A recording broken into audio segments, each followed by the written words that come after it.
Hey, Pastor Steve Waldron. I hope you're having a great day in Jesus. Thank you so much for being here. I wanted to talk to us a little bit about Psalm 119 and one of the, I don't want to say hidden aspects of it, but it's something that I don't hear talked about a lot, not read about a lot in commentaries. Maybe I'm just missing it, but it's Psalm 119 as a prayer.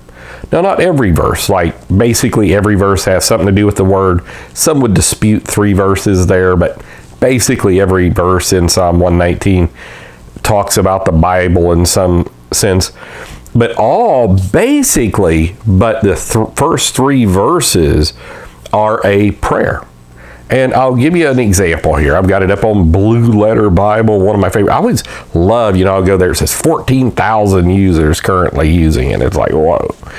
Okay, so the first 3 verses, blessed are the undefiled in the way who walk in the law of the Lord. Blessed are they that keep his testimonies, seek him with a whole heart. They also do no iniquity. They walk in his ways. So this is like a prologue. But you get to verse 4, and I'll show you what I mean by prayer. It says, thou hast commanded us to keep thy precepts diligently. So it's him talking to God, whether it's Ezra, whether it's whoever wrote this, David, Ezra, different speculations. Thou hast commanded us to keep thy precepts diligently. So he's talking to God. That's what prayer is, communication with God. Verse 5, then shall I not be ashamed when I have respect unto all thy, singular, God, commandments. Thee, thou, thine, singular, ye, you, yours, plural. Wonderful thing. King James is basically one of the only English translations that bring the accuracy of Hebrew and Greek singular, plural distinctions into the English language. Thee, thou, thine, singular. It's not Elizabethan English. It's singular, plural English. Let's keep going. Verse 119:16. I will delight myself in thy statutes. I will not forget thy word. It's the psalmist communicating with God. Psalm 119, 125, just giving a few examples. And so it's a prayer. I am thy servant. Give me understanding that I may know thy testimonies. Psalm 119, 144. The righteousness of thy testimonies is everlasting. Give me understanding and I shall live. Notice, give me understanding and I shall live. Psalm 119, 155, getting towards the end. Salvation is far from the wicked, for they seek not thy statutes. He's talking to God. 156, great are thy tender mercies. O Lord, quicken me according to thy judgments. Last verse, 119, 176, it's all 8 verses.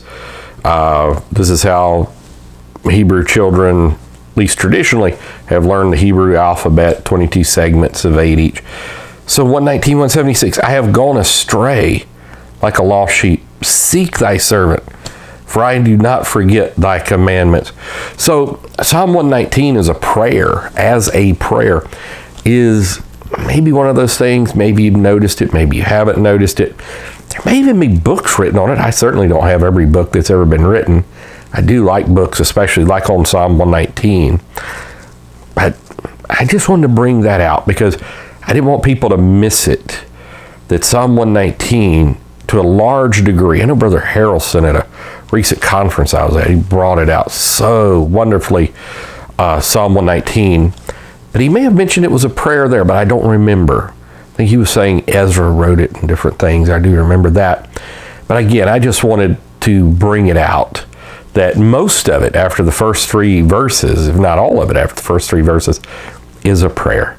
So with that in mind, read it next time. What a passage to read. Longest compilation in Scripture, whether you want to call them chapters or whatever, Psalms. It's the longest segment. So God bless. We love you. Thanks for being here. Give us a thumbs up. Subscribe. Hit the bell notification. Check out our other videos and join us daily. We'll see you later. Bye-bye.